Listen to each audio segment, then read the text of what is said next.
Hang on. Wait. Board to order.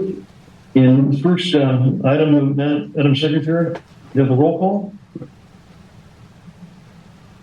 We're going to do the Pledge of Allegiance. There's a Pledge of Allegiance. Excuse me. Pam, will you please lead in the pledge?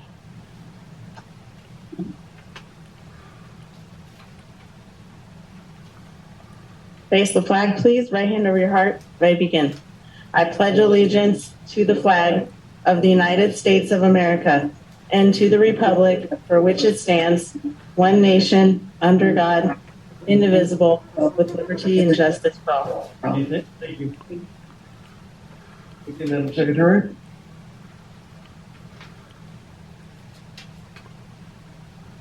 Thank you, Mr. President.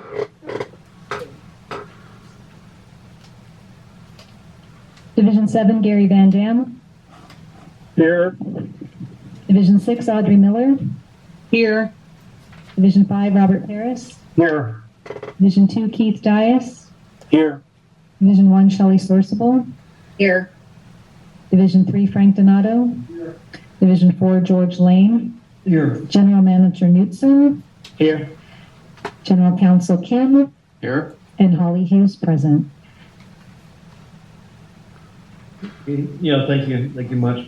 Item number 4, a voluntary public, roll call. If anybody's in attendance here or online, if you'd like to address the board, you can do so. If it's an item that's itemized, we can do it later in the agenda. But if anybody's like to identify who's representing, I think easily we have represented some of the different water agencies. John Ukestead, Antelope Valley Mutual Group. Thank you, John. Joe Long, Stantec Consulting. Hi, George and members of the board. This is John Joyce reporting for the Roseman News. Jack Cephas, White Fence 3. Thank you. Okay, well, much appreciated. We kind of got items number 4 and 5 in one time. And anything you'd like to say at this time, now's the time to do so. Otherwise, we'll move on to item number 6, adoption of agenda. So we need a motion for that. Mr. President, this is Rob. I move we adopt the agenda. Okay, Rob, okay. We have a second? This is Director Sorcible. I'll second. Okay, we have a motion and a second. Okay, Madam Secretary, we'll have a roll call. Gary Van Dam.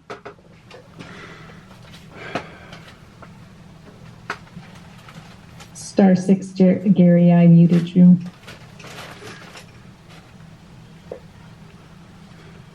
Audrey Miller. Yes. Robert Harris. Yes. Keith Dias. Yes. Shelley Sorcible. Yes. Frank Donato. Yes. George Lane. Yes.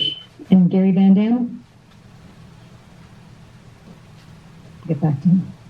Thank you. Motion carried. Item number 7, new business. We have none for the board this time, so we'll move on to item number 8, consent calendar. We have 4 items on there. Approval of the minutes, accept the check register, and accept and follow revenue and expense report, and approve the resolution extending our meetings to the teleconference. So we need a motion for that. This is Keith Dias. I'll make a motion to approve the consent calendar. Thank you, Keith. This is Director Lane. I'll second. This is Director Miller. I'll second. Okay. Thank you. Madam Secretary?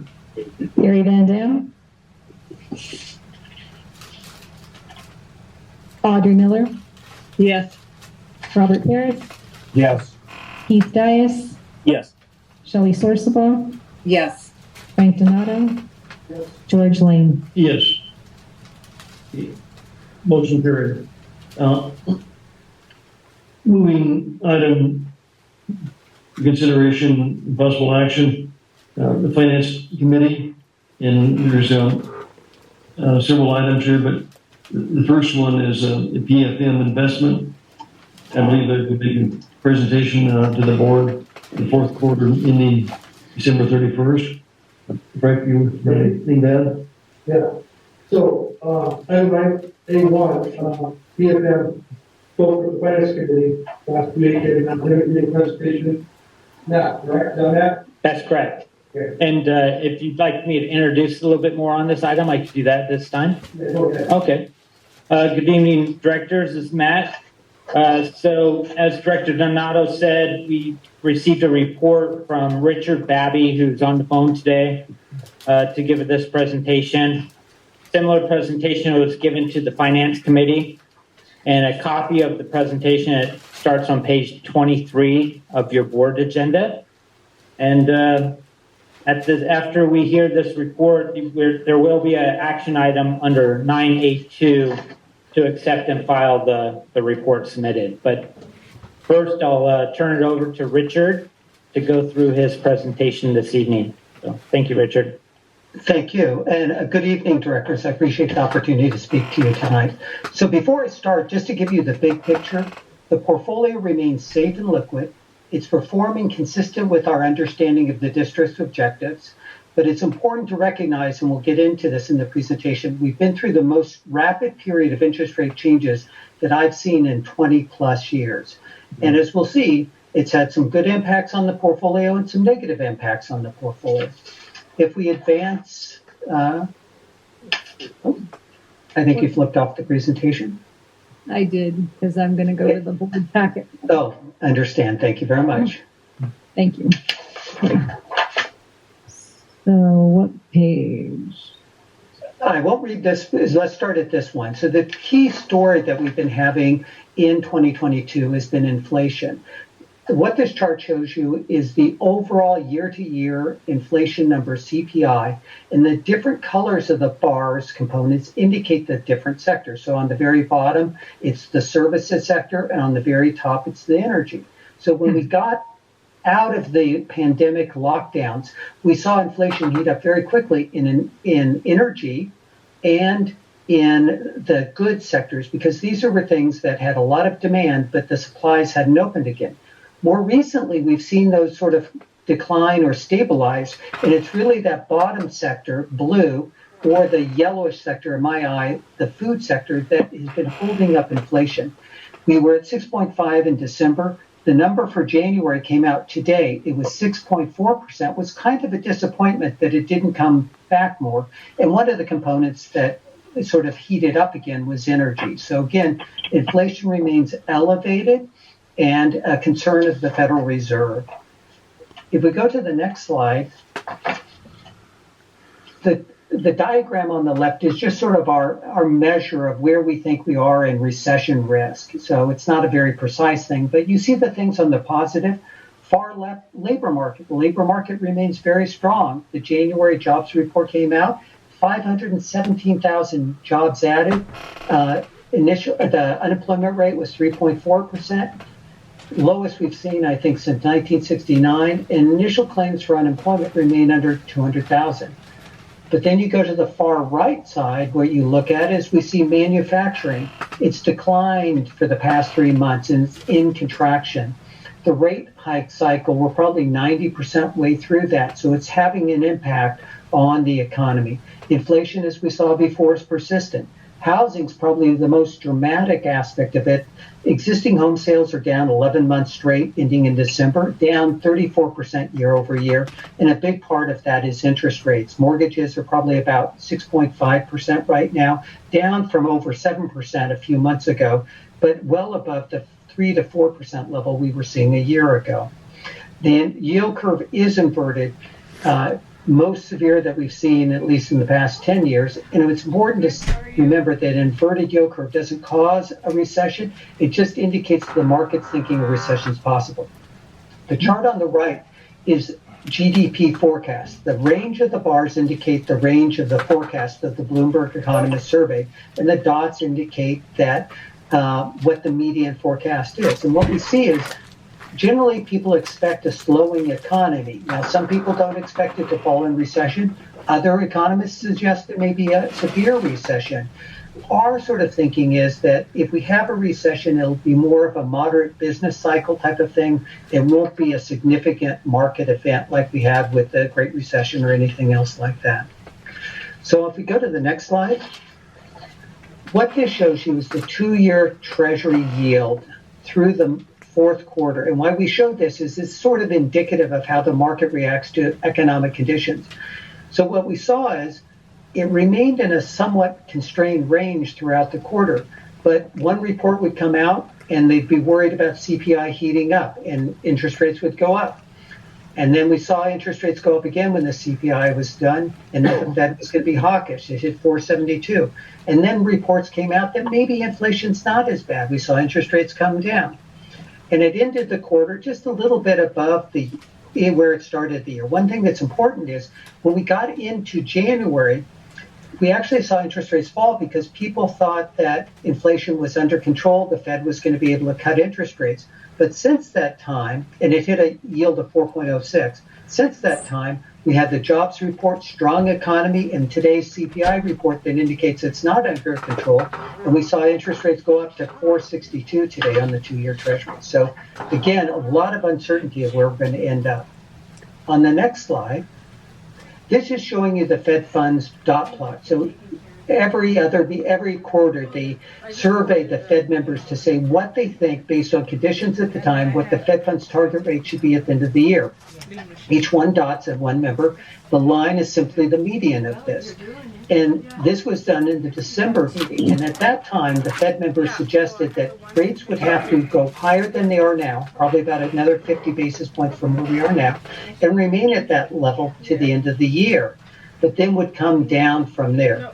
It's important to indicate that this is just their assessment at that time. We'll get a new assessment in March, but if I took this back a year ago, December of 2021, they were thinking that the Fed target rate would only be at 1.6% at the end of 2023. So it's often wrong, but it indicates their assessment. If we go to the next slide,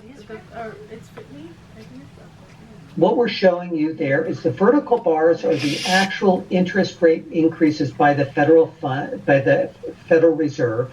The lighter blue are indicating what the future action was, though since this chart was done, they did act in February and raised it by 25 basis points.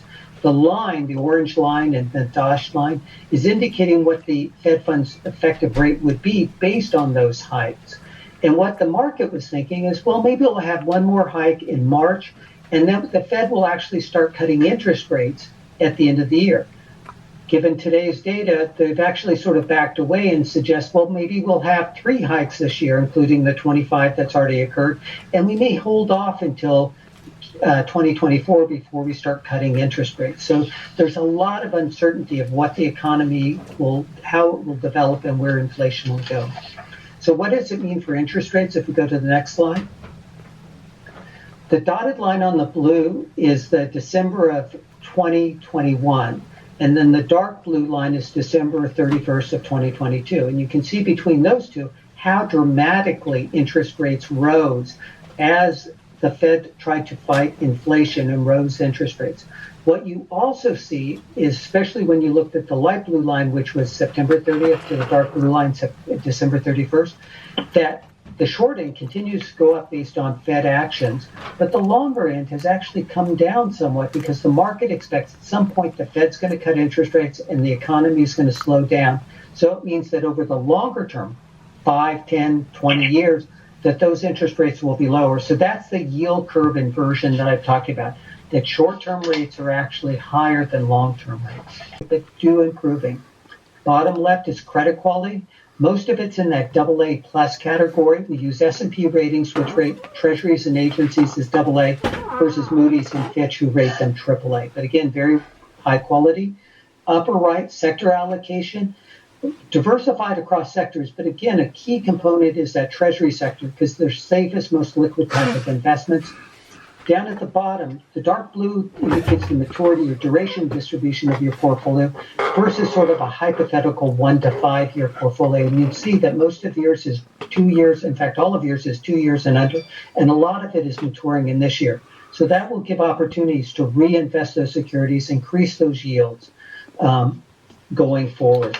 If we go to the next slide, this is indicating your compliance to the code. So the dark blue is indicating the amount that we hold in each of those sectors, both by dollar and percentage.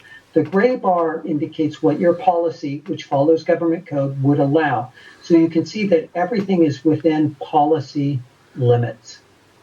If we go to the next slide, it's just a compliance certificate we can include.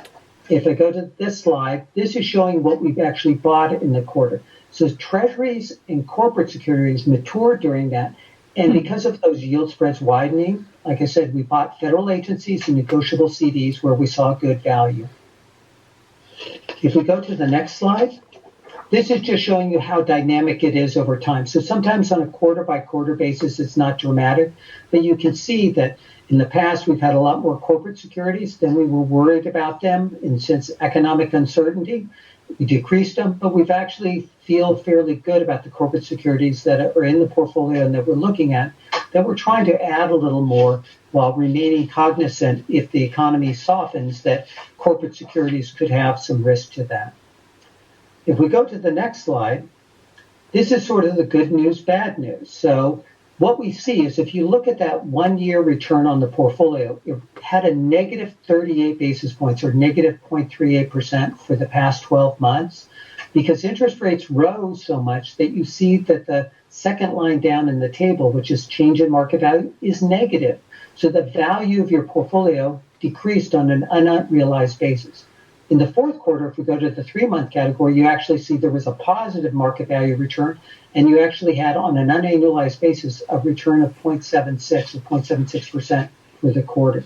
That's that impact of market value changes due to rapidly rising interest rates. If we go to the next slide, I won't go into this, we'll skip this and go one more slide, this slide. This is your earnings on the portfolio, but it excludes those unrealized gains and losses.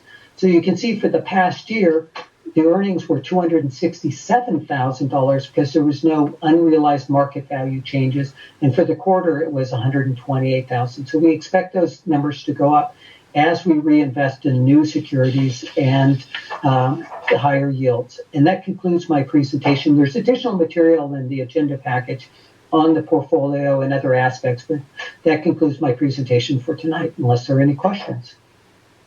That was a very good presentation. And does the board have any presentation or any questions?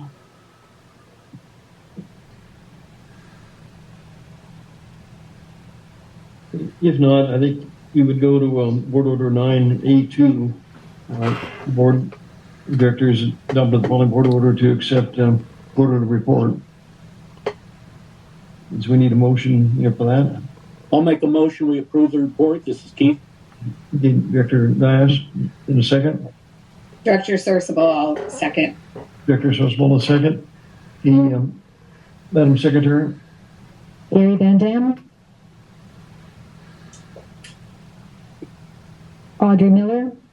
Yes. Robert Harris. Yes. Keith Dias.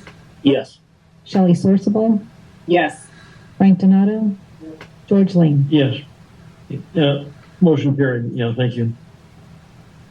And that'll bring us down to item 9A3. And just wondering, can 9A3 and 9A4 and 9A5, if those could be done in one motion or they need to be separate motions? Tilden, what's your opinion on that? Either way, with whatever makes it easier for the board. Okay, I'll move on board order A3 and A4 that we approve the designated signatures for withdrawal of the funds deposit on local agency. And there's A5 too. And A5. A3, 4, and 5. Oh, 5, I'm sorry. Yeah. Yeah, okay. And again, I'll move on A9A3, 4, and 5. Okay, do we have a second? This is Director Sourceable, I'll second. And I'd like to say that we cannot hear Director Donato. Are you muting? Well, we can hear him, but we can't hear him very well. Excuse me. That's unusual. Okay, thank you. Excuse me, President Lane, could I make a comment on these items? Definitely. Okay. So, good evening, board members. So if you look on page 66 of your packet, the way that the resolutions drafted in the board packet was following the procedure we had previously. Well, let me back up. The reason why these resolutions are coming before the board is, we've had change of the board president, so it takes that into account, and then my promotion to GM position for the agency. So these resolutions had to be updated based on those changes at the board and staff level. So if you look on page 66, the way it was previously written on these resolutions is we have 4 authorized signers on these accounts, and it only required 2 of any of the 4 authorized signers.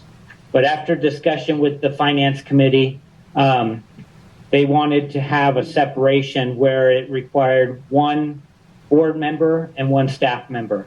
So if you look on page 68, that's the way the proposed resolutions are written. And then up on the screen, we have the revised resolutions for R2303 and R2305, so that all 3 resolutions are consistent, requiring 1 board member, either Director Donato or Lane, and then 1 staff member, including myself and Holly. So just wanted to clarify that. Thank you. Yeah. Good job. Okay, if there's no further questions on that, Madam Secretary, if we could have a roll call. Gary Van Dam, Audrey Miller, Yes. Robert Paris, Yes. Keith Dias, Yes. Shelley Sorcible, Yes. Frank Donato, Yes. George Lane. Yes. Motion carried.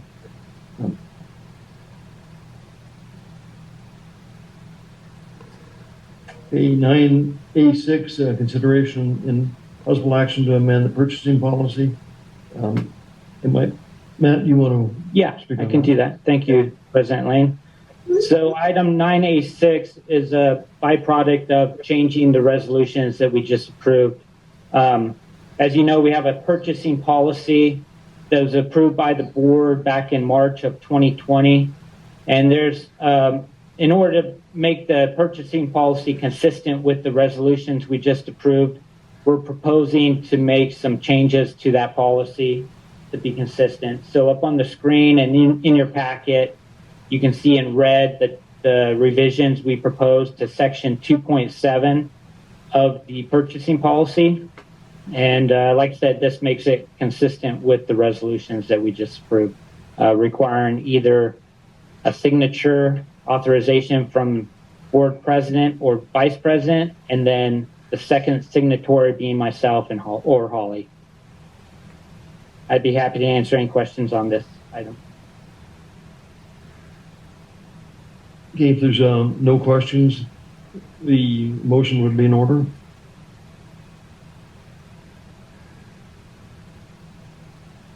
This is Keith. I'll make a motion that we approve the order. Okay, Director Dias, we need a second. Director Miller will second. Thank you. Madam Secretary? Gary Van Dam, Audrey Miller, Yes. Robert Paris, Yes. Keith Dias, Yes. Shelley Sorcible, Yes. Frank Donato, Yes. George Lane. Yes. Motion carried. Thank you. That brings us down to item B, Engineering Operations Committee report. And there's a couple of items on that, and we could either call upon the committee chairman. I think it's Director Miller, or staff could start that, whichever. This is Director Miller. I just wanted to let you know also on this Engineering and Operations Committee that it's our former Capital Improvements Committee. And I want to thank Keith and Shelley for their participation. And Matt will go over our items for us. Thank you. All right. Thank you, Director Miller. So the first item to be considered out of the Engineering Operations Committee, we met on the 3rd of February, and item 9B1 is consideration and possible action on award of contract for 7 budgeted asset replacement capital projects. And this evening we have Assistant Manager of Operation Doug Holmes, who has a brief presentation to go through, answer any questions you may have on this item, and we'll go from there. So take it away, Doug. Thank you, Mr. Knudsen. Good evening, Board of Directors. I want to thank you for this opportunity to present this evening. So the Operations and Maintenance Department, we got together regarding 22-23 capital asset replacement projects. There were 7 projects that we determined that we would bundle together in order to ease the implementation and due to the economy of scale. So we were trying to make it just one package, one bid package. So these 7 projects are located throughout our distribution systems. So on the next slide, you can see a map. This is of our north feeder. There's 2 of the 7 projects are located on the north feeder. So the furthest north project by the city of North Edwards is located just outside the North Edwards Water District. And on the Avenue of Lorraine, where our north feeder runs down, we have 2 manholes that need to be raised to grade. They've been paved over. And then a little bit further south on that map, you'll see on the north feeder as well, our Edwards Air Force Base customers, that's their main base turnout. And we're looking to provide a pump to flow conversion project there. So next slide. So the remaining 5 projects are located mostly on South Feeder as well as Leona Valley Feeder. So up in the left-hand corner, you'll see Palm Ranch at M8 and 60th. We have some piping issues in the turnout as well as we want to rebuild the turnout. Just south of it at 60th and N on our Leona Valley feeder, we have some valve issues. So we'd like to install and replace 3 valves on that feeder. At the Quartzville treatment plant, we have a 4-inch utility line that serves our equipment that's in disrepair and needs to be replaced. So to the right on the map, our 10th Street extension, we have 2 saddles that are corroded and deteriorated that need to be replaced. And then finally on the map, you'll see our 75th Street turnout, which is in Leona Valley. It's a turnout with 4 customers and all of the piping is in disrepair needing replaced. Next slide. So in further description of the projects, the Edwards Air Force Base pump conversion, currently we have 1 16-inch control valve for maintaining their flow. In the same facility, we have 3 pumps that were originally installed that are not being used. And we would like to convert 1 pump over to a secondary flow control valve so that we have a backup for to meet Edwards Air Force Base system demand. Next project on the 10th Street extension, there are 2 saddles that serve air relief valves. They're located next to our customers of El Dorado and Westside Park. One was discovered leaking a couple years ago, and since then we've capped the saddle and just discovered that they were corroded, so we need to replace the saddle so that we can put our air relief valves back in service or to maintain our system. The third one, raised manholes to grade, as I mentioned, by North Edwards Water District. The street of Lorraine Avenue was paved in the past, not exactly sure how long, but we have a air relief valve, manhole, and a blow off also that were both paved over. So we need to raise those manholes to grade to grant us access. The 4-inch utility line at Quartzville, it serves important plant equipment. It was installed in the original plant design, so it's severely corroded, needing replaced. M8 60th at Palm Ranch, we have upstream and downstream piping outside of the turnout that needs to be replaced, tied back into, and then the turnout itself has some severe corrosion from just years of service. Leona Valley feeder valve install, we have off of the south feeder that serves Leona Valley feeder, we have a valve that doesn't work. So if there's in the future, if we have issues with the Leona Valley feeder, we have no isolation. So this will address the non-operating valve, and it will install another downstream valve of the pump station for ease of isolation and repair. 75th Street turnout, that's where 4 of our customers are located. And as I mentioned, the piping in the turnout is severely corroded. So we've had a few emergency repairs in the past couple of months, 6 months or so, that we need to address. So this project rebuilds the turnout entirely. The next slide. So, yeah, I'm curious. I need more. What is it? I'm looking for the avenue end of 60th. it's the Leona Valley feeder valve. Yeah, what? We just did something. We just did a major overhaul there. I think not too long ago when we ran down the N8. There's something down the avenue end. So what's wrong with that valve? So this was installed on the original south feeder. So a few years ago, I think the parallel ran down Avenue N to So this is the old one. yes, this is the old one. So this is the isolation valve for Leona Valley feeder. The valve doesn't work; it's broken. Okay. And then the other one question I had was Leona Valley at 75th Street west. Yes. Yeah, and Elizabeth Lake Road.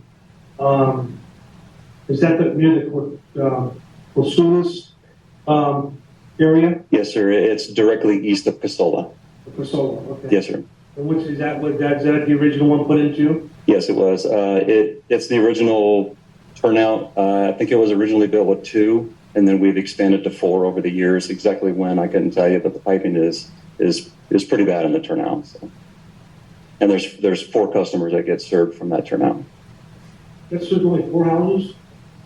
That we know of, yes. Or that they told you? It's 4 homes, yes, 4 residences. Okay. Next slide, please. You're welcome. Thank you. So the 30th of November last year, we solicited for bids to 7 contractors, and 4 contractors attended the mandatory job walk on the 14th of December. And then I received 3 bids from the contractors that were due on the 18th of this year, January of this year. So the projects are listed, the descriptions of each project. You can see the amount that we budgeted for each one. The total for all 7 projects that we budgeted was $750,000. And then if you look at the 3 bidders, Sierra Construction, WM Lyles, and Tejon Constructors, their 3 bids are listed down below.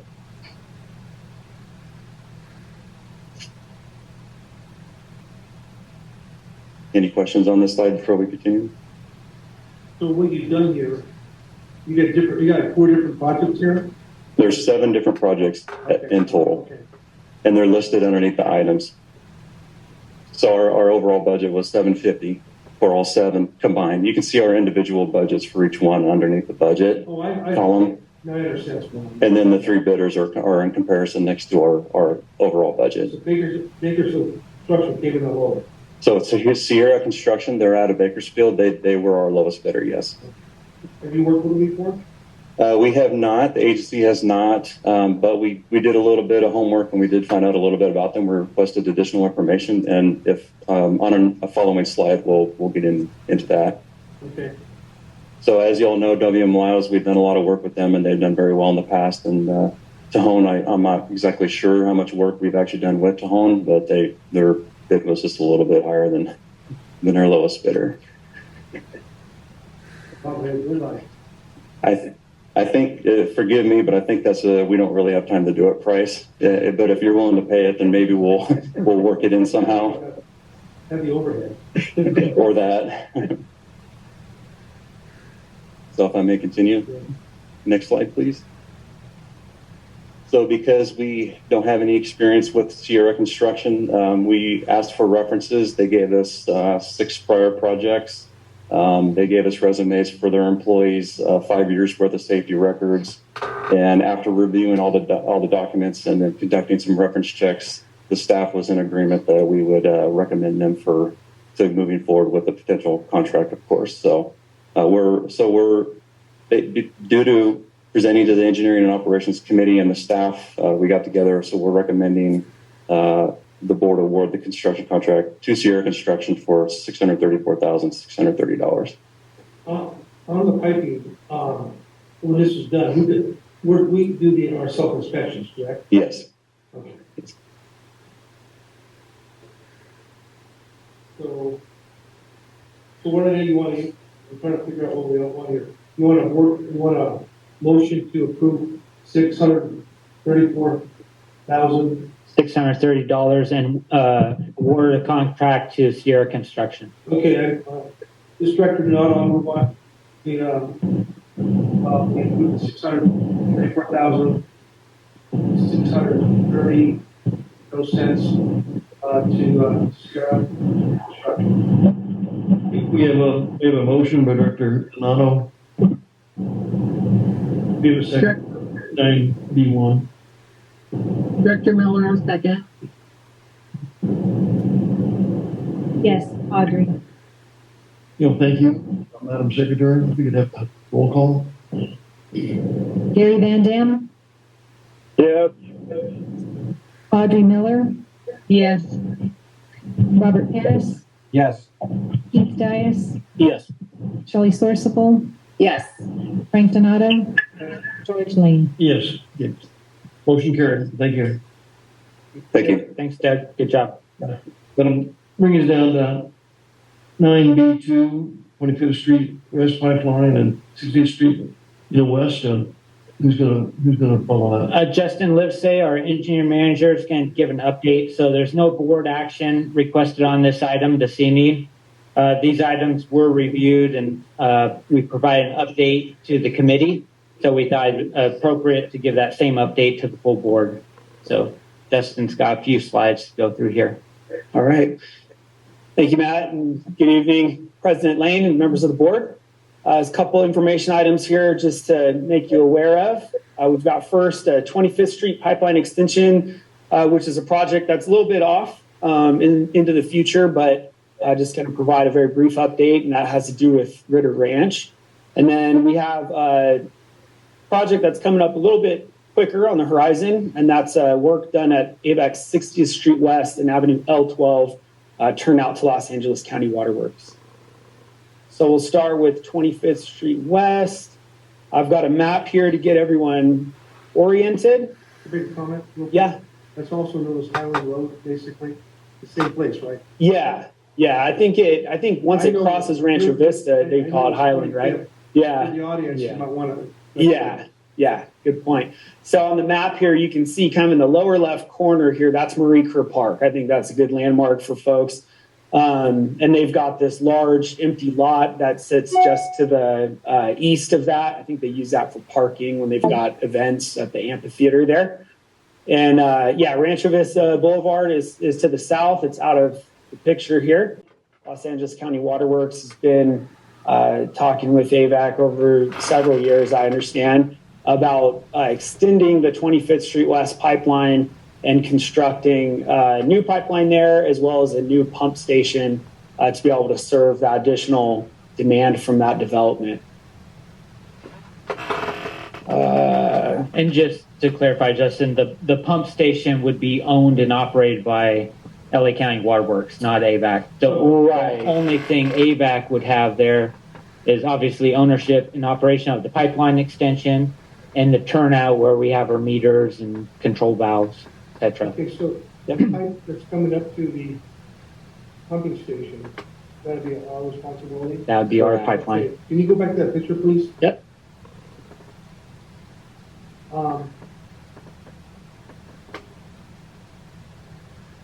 To the west of that,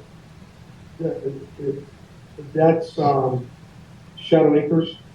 Yeah, Shadow Acres Mutual Water Company. Yeah. So the question I have is, since they're in our district, agency, has anybody talked to them, reached out, see if they need any turnouts while that pipeline's going in? That's either, and the other side, what is that Shadow Acres or Wakeman's Farms? It's Shadow Acres, kind of sort of right on both sides of 25th. On both sides? And that's a good question because we did coordinate with them, with Shadow Acres. And, the LA County is having to get easements from Shadow Acres or property owners within Shadow Acres for the pipeline. And they did request a stub out at, where exactly was that? It's right here in this intersection. Right, like right off of where the new pipeline would be. And that stub out is built into the design of that new pipeline being paid for by Waterworks. Yeah. Okay. Okay.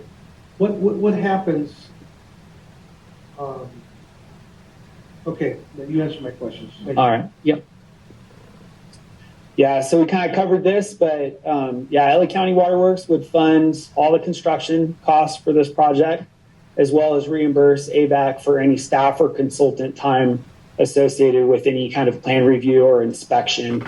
Obviously, we'll own the pipeline, so we're going to want to make sure it's built to AVAC standards. So at some point in the future, when this goes down, we'll have an inspector out there, and they'll reimburse us for all those costs. As Matt mentioned, LA County Waterworks District will own, operate, and maintain the pump station. And AVAC would own, operate, and maintain the pipeline, and then the turnout within the pump station. So just where it extends to AVAC's metering point to Los Angeles County Waterworks. Is this in the short term, or we're looking at a year or two? What's the? Yeah. You have an idea? Yeah, I mean, I would say it's a year to 2 years out. Yeah, I think that's pretty accurate. Yeah, well, I understand it. Yeah, I understand this. What was the answer? So, or you understood the answer? What the answer from Yeah, a year to 2 years out. I mean, it's all driven by Waterworks and the developer. It's funny you said that because the LA County Waterworks is a little slow anyway. Mm-hmm. So for them to want to get this installed, there's something on the horizon, because that is a big project. Yeah. Coming in, which means they're going to tear up Highland Road, 25th Street. Are they going to put another line all the way down that again to Elizabeth Lake Road? To connect their system, most likely, right? So just by way of an update, LA County's they've got engineers working on this, currently working on plans, specifications, and easement documents, as Matt mentioned. And so, of course, all of that will be run through AVAC for our approval on everything having to do with that project. Not too many people remember it, but years ago, Ritter Ranch, Frank and Keith, it was going over Godey Pass at one time, and there was a water bank, or there was the wells up by 60th, and what was it, by H, wasn't it? It was Andrew Lopez' sole property. Yeah. The well field, and then so this is knocked that right out. Yeah, this was a big change from what we looked at years ago. Yeah. So that's all that we have as far as updates on that project. And as more movement occurs, or things begin to develop a little bit quicker, we'll come back and make sure that we brief the committee and board. So from the pump station going south, that let's say goes all the way to Elizabeth. That's all LA County Waterworks responsibility, correct? Mm-hmm. Yep. Okay. Justin, this is Keith. I have a question. Yes, sir. Did I hear you say that the proposed new turnout will be located within the pump station? Yes, that's correct. And yet we will own the turnout, but LA County will own the pump station? That's right. Yeah. Yeah, we'll own the pipelines that go into the building. That is going to become an above ground turnout inside of the building. Very similar to what we have. Actually, the next item that we're talking about is 60th and L12. And it's very similar to that same configuration, and very similar, I think, to 5th and M, right? And 7th and M, John? Sorry, I was looking at John. Yeah, our 5th and M turnout, 5th East and Avenue M and 7th West and Avenue M turnouts with them are kind of a similar setup. So as soon as that pipe comes above ground, enters the meter building, and then we'll own until we get to the metering point. So that'll be our responsibility to maintain. It would appear that there could be an opportunity for conflict at times if our turnout is within their building.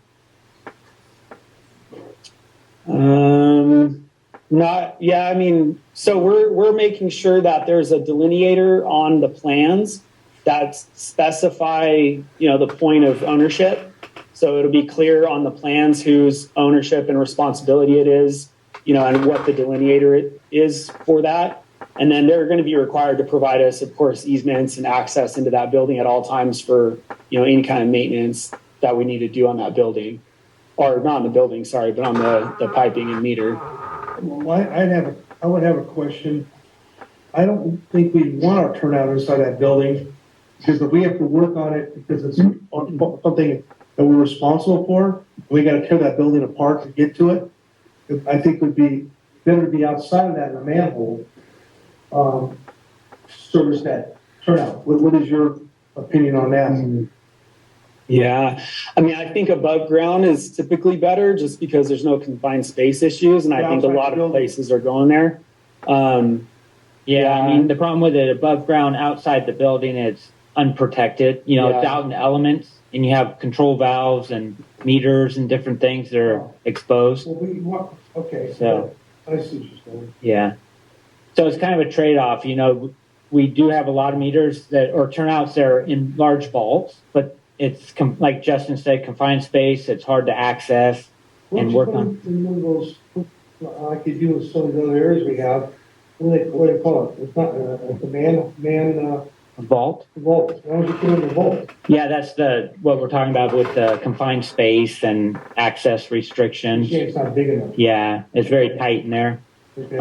The plus of the building is it's protected and easy access. Or old building in what you're saying. No, we're gonna have the meter inside LA County Waterworks' building that they'll maintain and operate. Yeah. Good questions. Yeah. Mm-hmm. Something to think about. Yeah. There's time to look at the details. So. All right. Are there any other questions on this project update?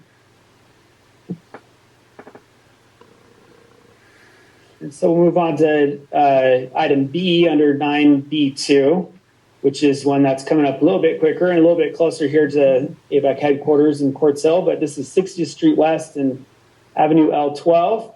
So I've got a map again. This is pretty zoomed out, but this kind of all those blue lines down here, this is our Quartz Hill water treatment plant. Here's the intersection of 60th Street West and Avenue N. And if you go north on 60th Street West, you get just right before you get to L12, kind of the church is there on the corner of Avenue M and 60th. I'm going to zoom into the yellow box shown there. So here's the church here I was talking about, and here's 60th Street West as it goes north-south. So currently, Avek has a 36-inch lateral that runs down 60th Street West. And we've got an existing turnout right around Avenue L12 to Los Angeles County Waterworks. So they currently have an 18-inch connection into an above-ground building, and we've got our turnout inside of that above-ground building, kind of what we were just talking about.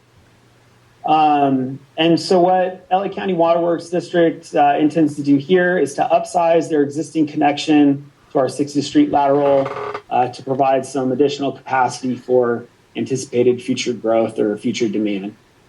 And so we've been working with them on this project for some time now, but they're about to the point where they're ready to construct. So we've got an approved set of plans and specifications. They've got a contractor ready to go.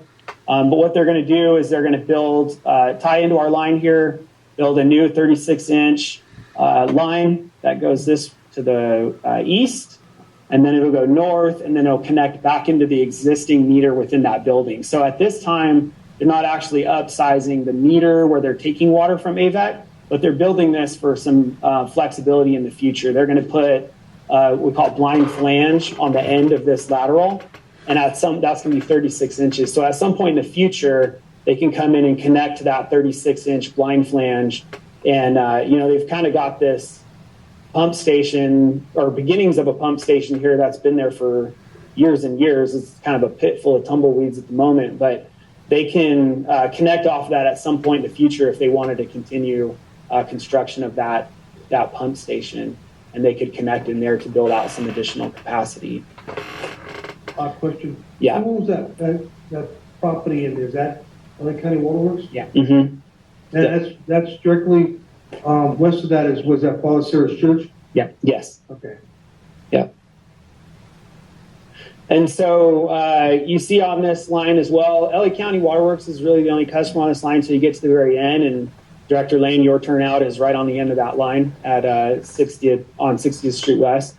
And so as we get closer to starting construction, we'll make sure that we coordinate any, there's only supposed to be a very brief outage to install a valve on this line. So as we get closer to that, we'll make sure that we coordinate with you to make sure that that happens at a time that's easy for you.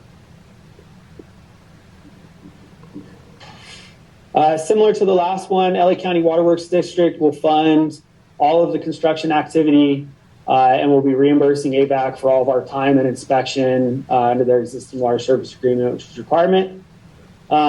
Since this one is a little bit closer, they're pretty close to starting. We solicited some construction management proposals so that we can have an inspector from outside spending their time on this job and not have an AVAC staff member dedicated to this project.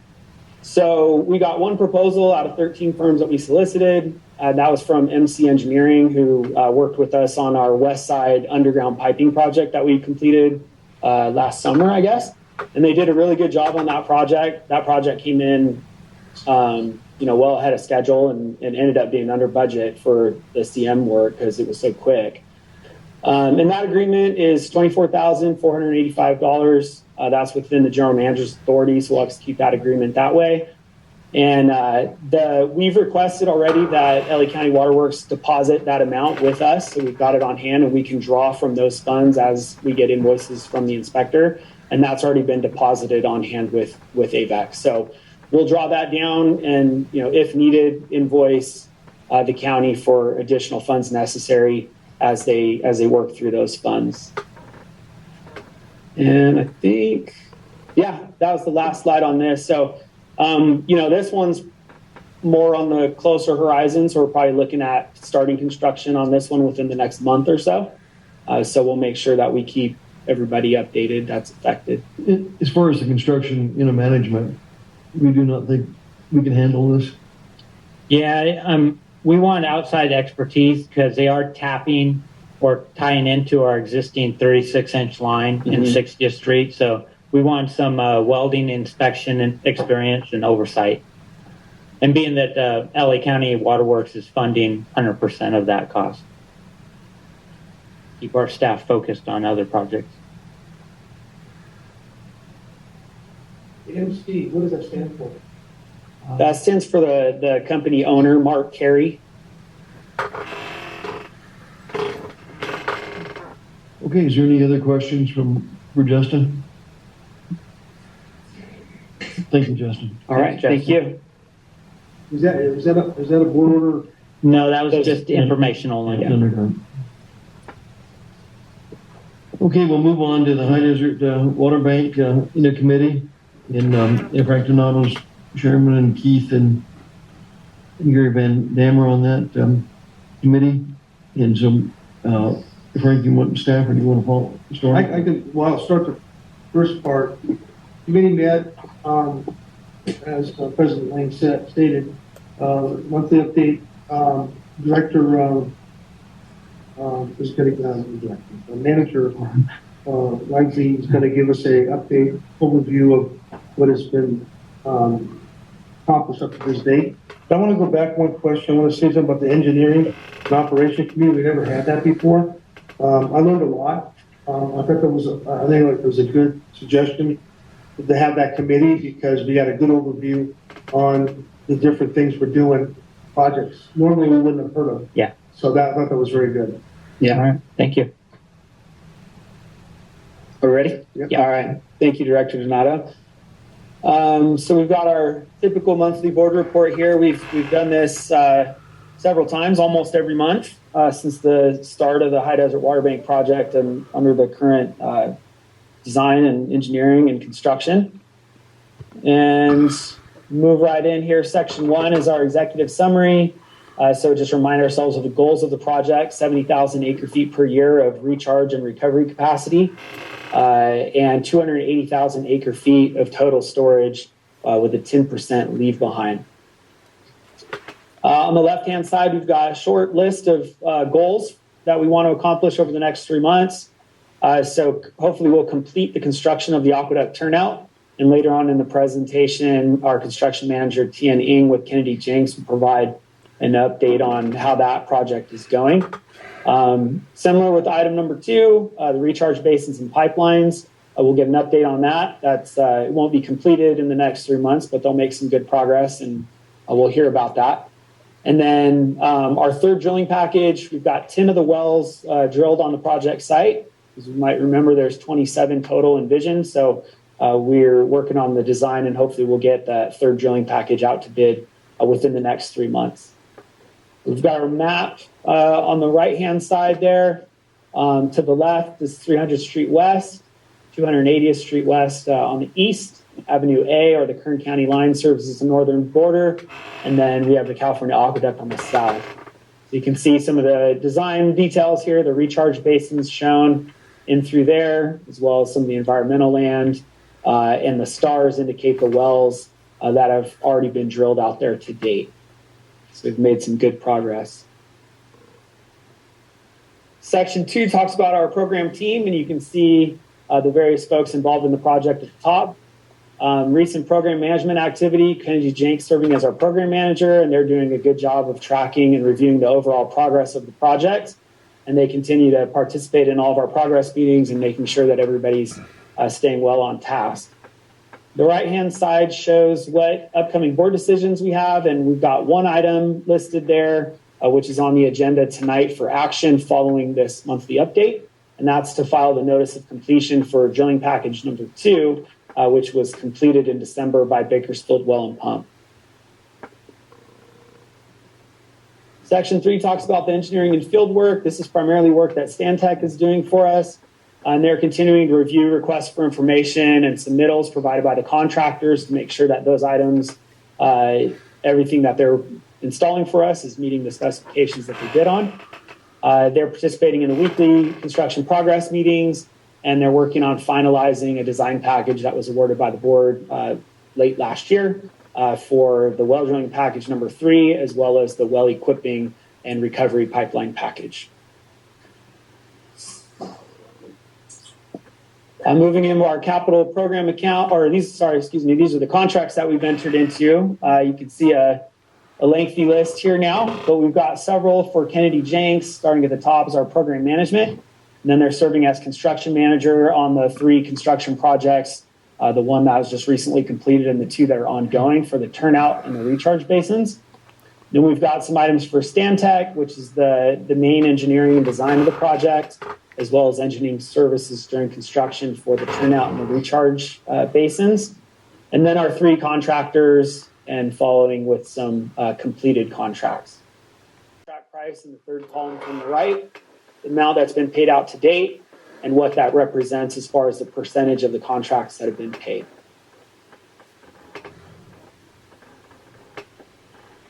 Here's our summary of our capital program account. So this is the account that we have that Metropolitan deposits funds into, and we use those funds to pay all of our contractor and consultant invoices. The far right-hand column shows the amount of money that Metropolitan has deposited in that account to date, just over $47 million.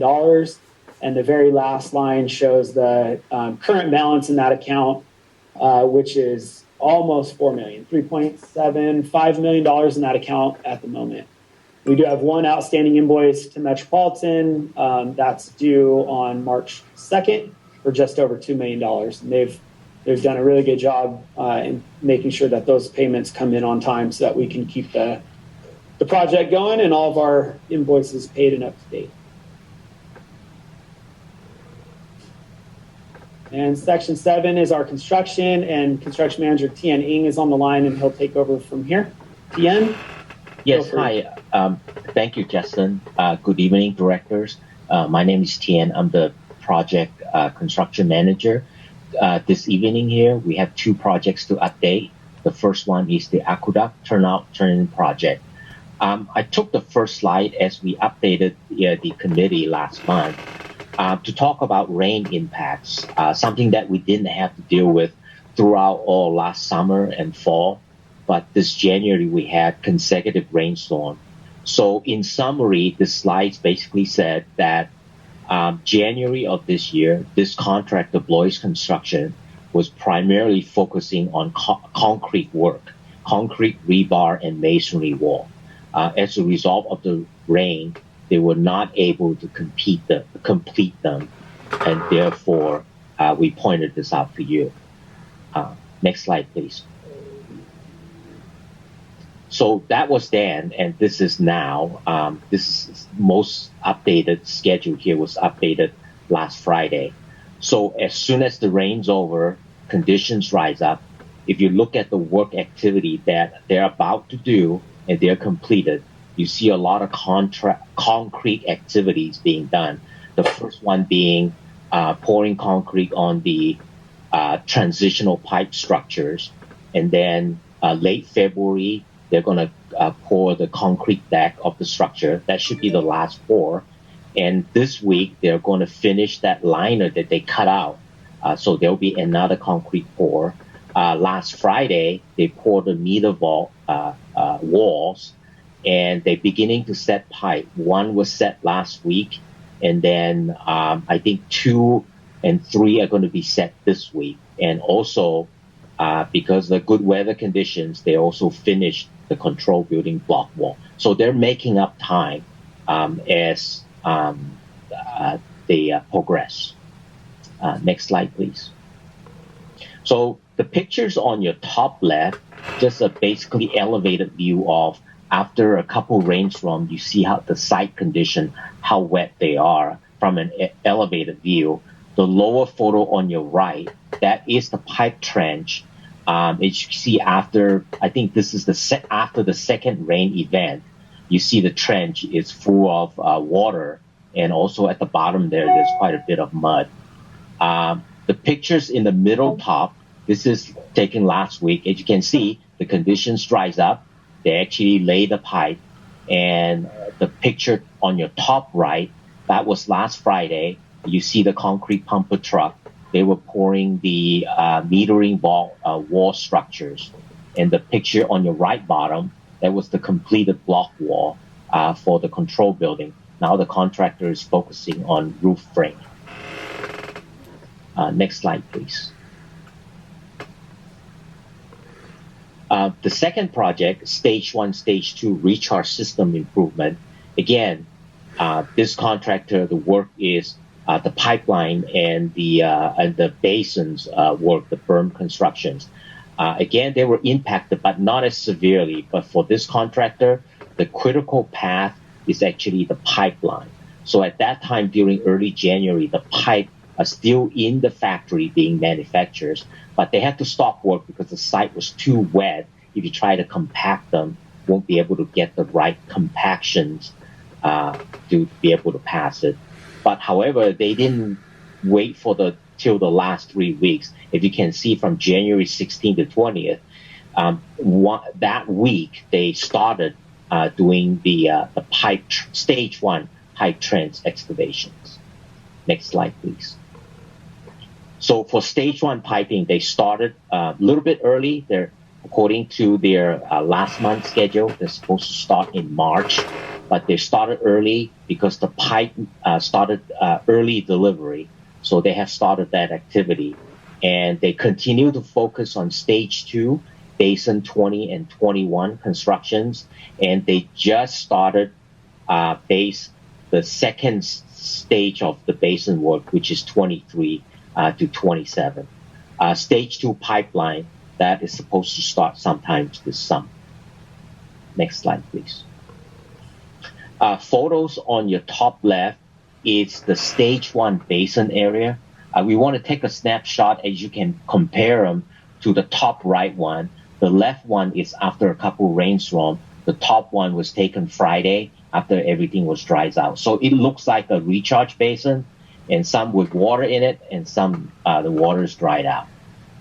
The photo on your bottom left is a snapshot looking north on 280th Street after the second rainstorm. The following day, our inspector was able to get in with his 4-wheel drive and able to snap a picture. Photo on the middle top is the give you a perspective relative of the two projects. The bottom is the turn-out, turn-in project, and then you see more like a trench going north. That's 290th Street. And then what looked like a chalk mark laying down there, those are actually the 96-inch pipe, and which you can see from the truck there at the bottom, the center's photo at the bottom here. They deliver about 3 to 5 pipe sections per day, Monday to Friday. The photo on your top right is the latest elevator photo of stage 1 recharge basin. Almost to the finished grade, but you said some work to do for basin grading and then aggregate base and so forth, work to get on.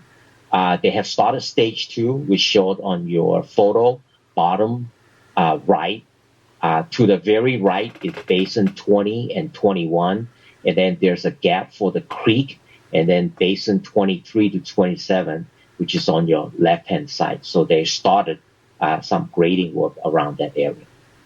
So directors, that concludes my monthly update for this month. Thank you. Is there any questions from the board? All right, good job, Tien. I've got 2 more slides on this monthly update, and then we'll get into our next item. And I know some of you are participating in the tour of the High Desert Water Bank this Thursday, and so we'll get a good, ground view of all of this work that Tien's talking about. It's pretty impressive to see it in person. Section 8 we've reserved for any other items for consideration or updates, and we don't have anything that's not already included within this monthly update at the moment. And then finally, we have the one board action item, which I mentioned at the beginning of the monthly update and is following this on the agenda, which is the closeout of the Bakersfield Well and Pump drilling package. And that concludes the monthly reports. Are there any questions on the monthly progress report? Yeah, thank you, Justin. So in order would be, as far as 9C2 for notice of completion, that's been recommended by staff. So yeah, we've got a couple slides on that, on this. Okay. Real briefly. Are we ready for this item now, Director Donato? Yeah. Okay. Yeah. So we'll move into item 9C2. So this is consideration and possible action on filing the notice of completion for recovery well drilling package number 2, which was done by Bakersfield Well and Pump. We've got in retention just over $500,000 for this project. So Zim Industries, who is doing business as Bakersfield Well and Pump, has completed all of their drilling testing and other ancillary work for the 6 wells and piezometer under contract for this. And they've completely demobilized from the site. So we have everything that we need from Bakersfield Well and Pump at the moment. And so at this point, it's appropriate to file the notice of completion, which is our formal notice to all parties that the project is completed and that we intend to issue the retention payment. So as you know, we hold 5% of every progress payment back from the contractor until all of their work is completed. And so as I mentioned, that adds up to $507,760.75. We'll file the notice of completion, and as long as there are no claims filed against the contractor over the next 30 days after that's been posted, then we're free and clear to release the retention payment to the contractor. So the recommendation of the High Desert Water Bank Committee as well as staff is to authorize staff to file that notice of completion with the county and then release retention as long as there are no claims made against the contractor after the appropriate waiting period. Okay. So that's the recommendation of the High Desert Water Bank report? Yes. Okay. Okay, a motion would be in order for 9C2. I move on 9C2 to go ahead and file the notice of completion. Need a second? This is Keith. I'll second the motion. Okay. Thank you. Madam Secretary? Gary Van Dam, Yes. Audrey Miller, Yes. Robert Paris, Yes. Keith Dias, Yes. Shelley Yes. Sorsable, Yes. Frank Donato, Yes. George Lane. Yes. Motion carried. Thank you. Yeah, thank you much. Good report. Thanks, Justin. Now we're going to move on to item number 10, General Manager's report on water supply projects and programs. So, All right. Matt, we'll turn it over to you. Good evening. So I've got a few slides here, not to bore you with this stuff, but wanted to report that DWR performed their February 1st snow survey. And if you recall, we got a bump in allocation last month from 5% to 30%. And that 30% allocation did not take in to account the snowpack, because that was, like I said, just done on February 1st. So the results were 85.5 inches of snow depth. The snow water content or equivalent is 33.5 inches of rain or water, which equates to about 193% of average for this date. Looking at history, February 1st, we're almost 200% of what the average is. So very good news when it comes to snowpack.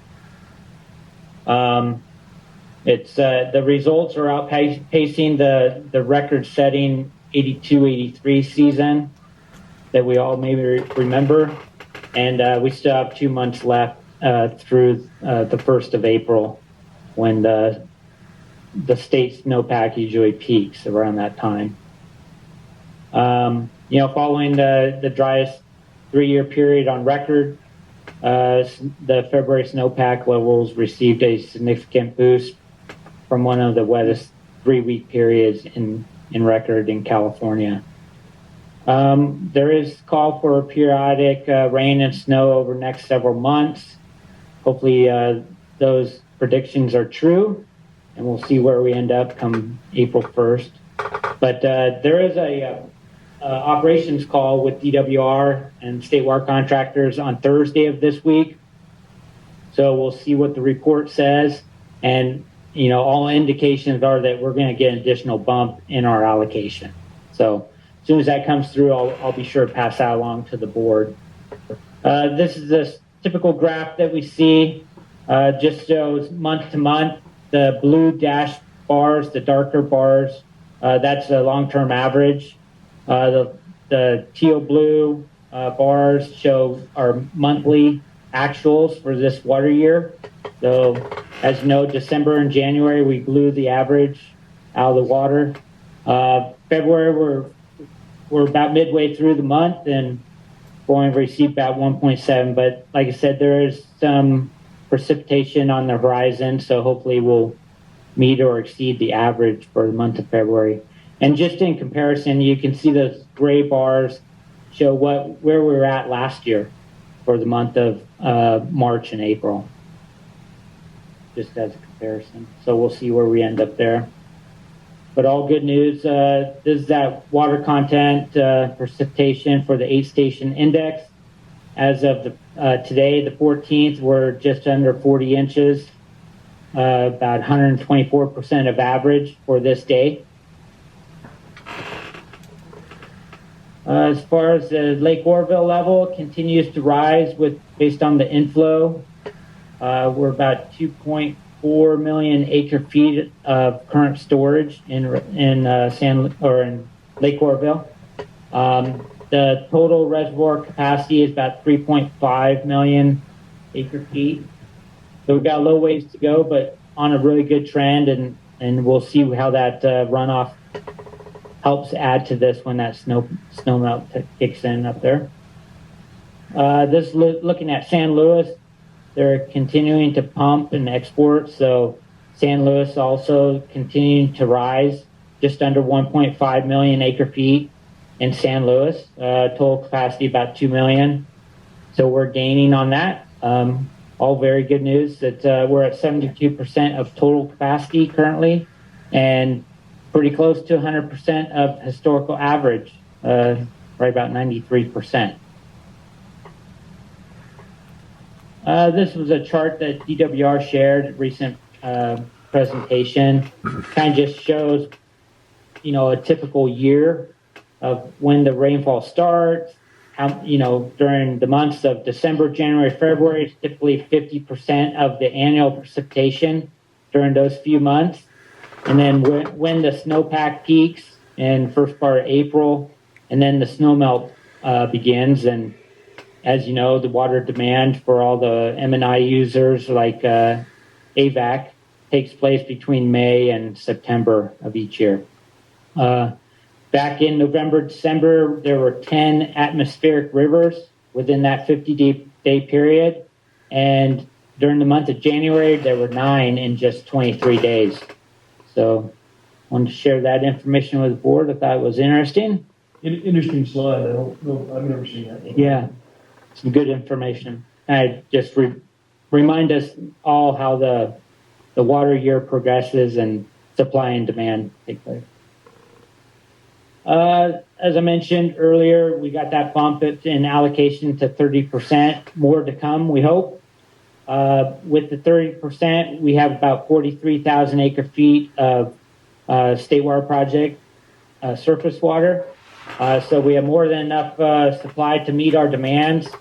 As the allocation increases, obviously we'll start storing water in San Luis, filling up our water banks locally, and try to manage that supply appropriately for future years. And upcoming events, just a reminder, we have the holiday coming up next Monday, I think that is, the 20th. Urban Water Institute Conference, we have one director attending that. That's 22nd through the 24th of this month. Many of you have signed up for the AV Edge Spring Conference coming up on February 24th, but if you haven't, feel free to reach out to Holly. So we can get you a ticket for that. I think we've reserved a table. Is that right, Holly? Yeah, for 8 people. So let us know ASAP on that. The AV Watermaster meeting coming up on the 22nd here at AVAC and via Zoom. That's at 10 a.m. And I think that is all we have. So unless you have any questions, that's it. Okay, Matt. All right. You. Thank you. Very good update. Ian, moving on to item number 11, director's reports. If there's any directors that have any report, anything they'd like to share. The one item we like a few projects coming up. We have different committees who are going to need to look at some items, and there's 3 items that we have it's upcoming, and AVAC needs to develop a new replacement water for the water master, and AVAC usually makes a recommendation to that to the water master, and it's in conjunction with Elk Valley State water contractors, but that's something a recommendation is going to have to be given to the AV Water State contractors, and so we'd like the water rates and capacity fees committee to evaluate that and make a recommendation to the full board at a future time. The second item that Matt shared with us at Santa Clara Water Agency, they're interested in a water bank on the west side, and I think Matt and Dwayne have both worked on that, and they want to do just a feasibility project on that, and so that's something a little different than we've done with Metropolitan Water Agency, but there's going to be work that needs to be done between AVAC and Santa Clara. Is that the west side? This is Director Searchable. Is that the west side water bank or the high desert? It's the high. Excuse me. It would be your it's your new water bank, and that would be land hasn't been. The high desert water bank. Yeah, the land hasn't been identified. Well, yeah, if I could jump in, President Lane here. Go ahead. So, if you all remember when we first entered into our relationship with Metropolitan for water banking, we first did a pilot water banking agreement with them in 2015, 2016 timeframe, where we banked their state water project water within the West Side Water Bank. You know, and the purpose of that, what we call it a pilot, they wanted to prove out the process and working with AVAC on that pilot agreement. It worked out very well, and that, as you know, later on developed the relationship for the High Desert Water Bank. So Valley Water, who's located in Santa Clara, they want to go through a similar process where they do a pilot banking agreement with AVAC, bank some of their water within the West Side Water Bank. We prove out the concept, the relationship. We make a little money on the deal. And then our hope is that turns into a full-blown agreement for expansion of the High Desert Water Bank. So, Okay, so probably the High Desert. it'll probably be close to the high desert. It hasn't been established, and the land that would have to be acquired, but it wouldn't be, I don't think it would be the existing, the water bank that's being built. But anyway, that's something new. It's going to be looked at. We've got to come up with, an agreement. And so we'd like the High Desert Water Bank Committee to take that responsibility on and follow that and keep the board informed. Then the last one, there's been some discussion with the Antelope Valley, Country Club, and Matt has met with them. I believe, was it today, Matt? I had a meeting with him today. Yes. And we're trying to find out the feasibility of their financial wherewithal to do some project then they may need to do at the country club. And so the finance committee will look at that and work very closely with the board, but we've got to look right now as far as their economic viability to go forward. And so those are the three committees that need to be working on in the near future. If there's no further questions on that, we'll move on to item number 12, attorney's report. Is there anything from the legal side the attorney would like to?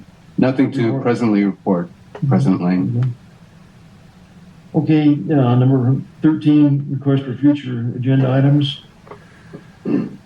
Yeah, Mr. Director Donato, there's a lot of discussion going on about, I guess, from Central California all the way down to the Mexican border, dealing with Joshua trees. And I believe that we should have some discussion about that. We're going to be one of the biggest proponents when it comes to removing Joshua trees with all these banks we're building. And I have some ideas. I know it's not here for discussion. And I talked to a couple of the directors, and they seemed very interested as well. So just going to put on the agenda for discussion, basically, because the most important thing here is that if we don't get involved and take some type of lead direction on this Joshua tree thing, we're going to pay a lot of money. And now, I didn't get to hear the last one, but I heard, well, I can't get a session anyway. So I think I'd like to put it on the agenda to discuss it. Yeah. Or another option is we could first assign it to a committee to kind of talk through some of the details and concepts, and then bring that to the full board. That's a good idea. Yeah. That's a good point, Greg. So maybe at the next meeting, we'll try to have the committee will figure out which committee it should be assigned to, or maybe even a special committee. But anyway, it's a good point. It's here. It's not going to go away. Mr. President, this is Director Miller. Yes, Audrey. I would be interested in participating in that committee, however that comes up. If possible. Appreciate that. I know you have a lot of interest in and followed it in the past. Yes, thank you. Yeah. Okay, it moves us to old business. Do we close session? Is there a need to go into closed session? Yes, we do for item 14B as in boy. Okay. It'll bring us down to, there's nothing, further in open session. That'll bring us down to a motion to go into closed session. I'll make a motion to go into closed session. This is Keith. Director Dias, second. Director Miller will second. Director Miller, okay. Thank you. Madam Secretary? Gary Van Dam, Yes. Audrey Miller, Yes. Robert Paris, Yes. Keith Dias, Yes. Shelley Sorsable, Yes. Frank Donato, Jeffrey, yes. George Lane. Yes. Motion carried. We'll take a 5 minutes and we'll convene into In the back room. Yes. Thank you.